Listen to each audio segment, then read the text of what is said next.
윤석열 전 대통령이 자신의 형사재판에서 계엄은 그 자체로는 가치 중립적이고 하나의 법적 수단에 불과하다며 칼을 썼다고 해서 이것이 무조건 살인이 아니다고 주장했다.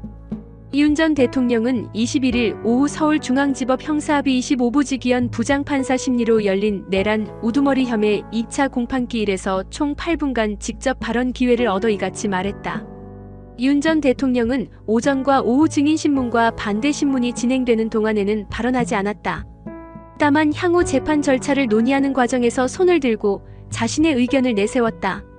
그는 비상계엄을 칼에 빗대며 칼이 있어야 요리를 해먹고 산에 가서 나무를 베어서 땔감을 쓰고 아픈 환자를 수술하고 협박상의 범죄도 저지를 수 있다며 내란이란 관점에서 재판을 하려면 칼이라는 걸 썼다고 해서 이건 무조건 살인이다. 이렇게 도식적으로 하는 게 아니다라고 지적했다. 이어 결국 계엄이 민주 헌정 질서를 무너뜨리고 사법기관이나 모든 헌법기관을 동시에 무력화시키고 장악해서 그야말로 독재적 헌정문란을 일으키고 장기 독재를 위한 친위 쿠데타라는 것이 증명되는 관점에서 다뤄져야 한다. 계엄은 그 하나의 수단으로 이용되는 것이라고 덧붙였다.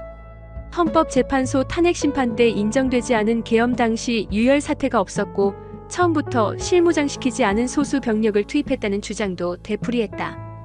또 이 계엄이 내란이고 장기 독재를 위한 헌정 질서를 파괴하기 위한 것이라면 정무계획과 집권계획, 그걸 실현하기 위해 군을 도대체 어떻게 활용하려고 했는지 더 근본적으로 다뤄져야 내란죄에 대한 제대로 된 진상규명이 될 수 있다며 검찰의 입증계획과 순서를 무시하는 건 아니지만 헌법적 관점에서 내란죄에 대한 심리와 쟁점 순서가 충분히 고려돼야 한다고 의견을 냈다.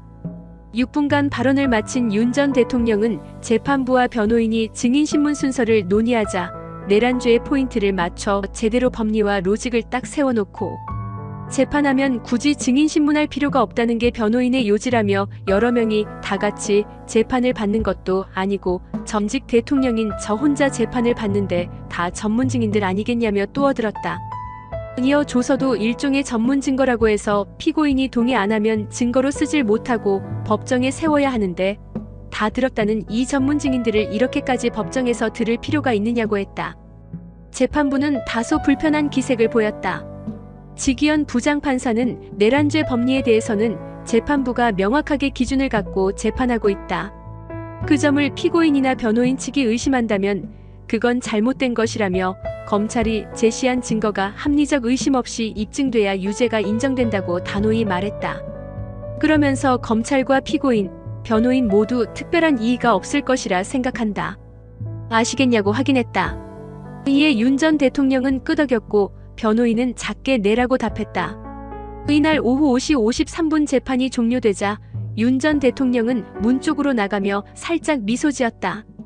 이어 검찰 측을 바라보며 살짝 고개를 숙였고 앞줄에 일어나 있던 검사들도 인사했다. 다음 공판은 내달 12일 오전 10시 15분에 진행될 예정이다.